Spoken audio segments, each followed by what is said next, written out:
Okay, hey everybody. This is a response video, and first of all, the first thing I want to say is I really hope that you're not getting creeped out by this, because I've just been watching your videos and I think they're great, and I've been like commenting on them and responding to them, and like sending you stuff, and it's not because I'm like a creepy guy. I'm gonna like stalk you or anything. I just really have just enjoyed your videos, and this is a response video to your video humility, which I don't know when you made it. I don't know when, like, you seem like you're probably in a better place now, I'm guessing, but uh, the video just really struck me because for a lot of reasons, and maybe it'll help somebody else. So this is a response video to that. I don't know how to do this.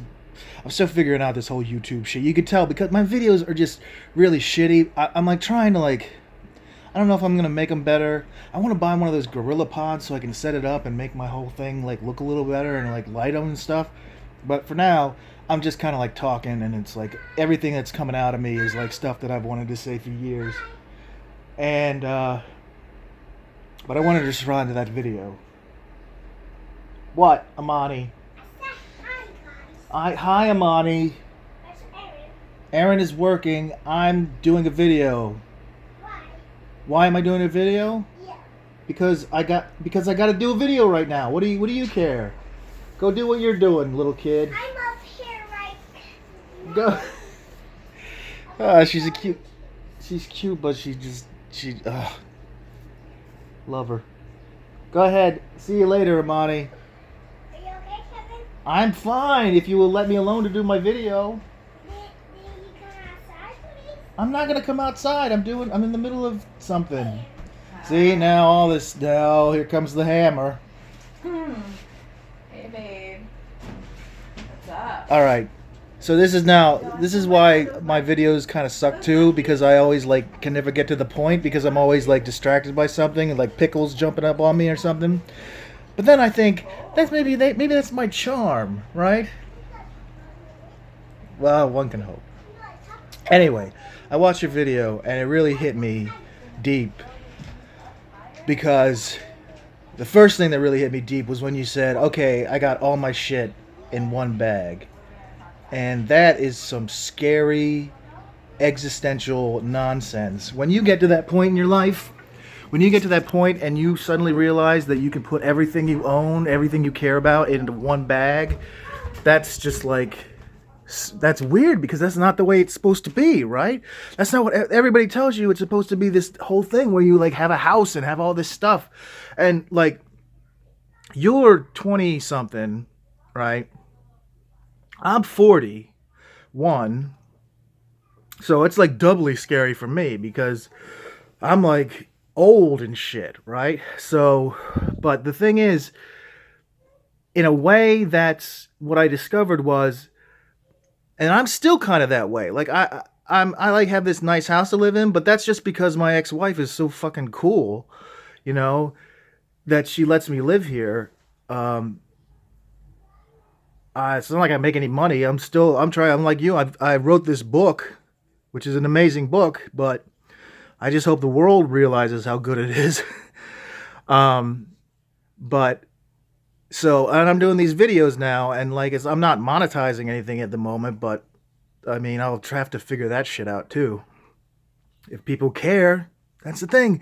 I have all these great things to say, but like nobody wants to listen. Or like I found out today, sometimes people don't want to listen. It's not even that they don't want to listen. They just hear it and they're like, I don't want to hear it. And then they yell at you. I had one of the guys that I look up to on the internet the most, Jake from Hugo and Jake, like just say, dude, I don't want to be mean or anything, but are you high? That was a stupid question you just asked. And I was like, whoa, God, man, what the hell? Like, I'm glad I have pretty good self-esteem, because that would have just knocked me for a loop. Jeez. Anyway, but to get back to you, yes. So I found myself, I have this problem. My problem is that I'm an alcoholic, right? So I've spent the last 10 years or so, alcoholic, and I have bipolar disorder. So I spent the last 10 years or so just being a mess and having to rely on everybody to take care of me, because And like, fortunately, I mean, you're lucky. You're very lucky because you're pretty and you're smart and you had that porn thing. And like it or not, that porn thing, I mean, at least you have something that you have a commodity that you can sell, right?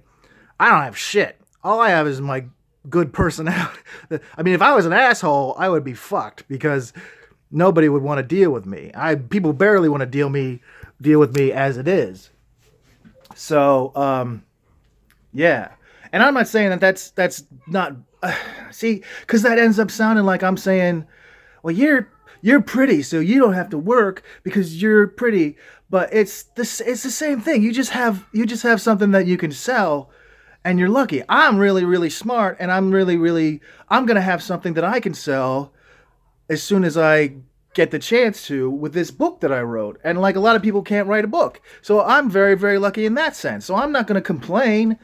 I'm not going to begrudge you your tits, So anyway, but the thing is, anybody, and this is the bigger thing, anybody who is in a situation where you think you're at your lowest point, if you can recognize that you're at your lowest point, and you know that there's a way out of it, even if it looks like it's really hard to do, even if it looks like it's practically impossible to do. If you recognize it, that's like 75% of the thing. Doing the thing is going to be hard, but at least you know that you can. So you got to just believe in yourself. You got to just know that thank you. You got to just know that that in your life you've got something. You had your mom, you had a place to go in Tennessee. I had Erin, who was willing to bring me in even though she fucking can't stand me. And something in your life is gonna be there for you. So don't ever give up. That's the thing. And I just had like this really intense conversation with a bunch of atheists, and we all decided that there isn't anything beyond this. Sorry. No matter, even if you can inject yourself in a computer, oblivion is inevitable. Sorry to tell you. That's kind of a bummer, but whatever. So don't give up on this life. Unless oblivion is what you crave. I mean, if that seems like a better option, go for it. But it's usually not, because usually there's going to be something good. Even if it's 99% terrible, there is going to be that 1% that's worth living for. So I just think, and this is not me being creepy, or I'm not going to try to like find you or anything in real life, but Redhead Redemption, Paige, whatever your name is, I think you're great, and I think your story is incredible, and I'm very thankful that I'm getting to hear it. And I think other people should hear it. And I think people should hear my story too. So this is for you. And I know that you're probably out of that situation because it sounds like that was like a while ago. But, if you're ever in that situation again, know that there are people out there who have been through it and who believe in you too. So that's it. So to Redhead Redemption, to anybody who watches this, to my mom, to anybody who cares, I love you. I love everybody in the world. See you in the funny papers.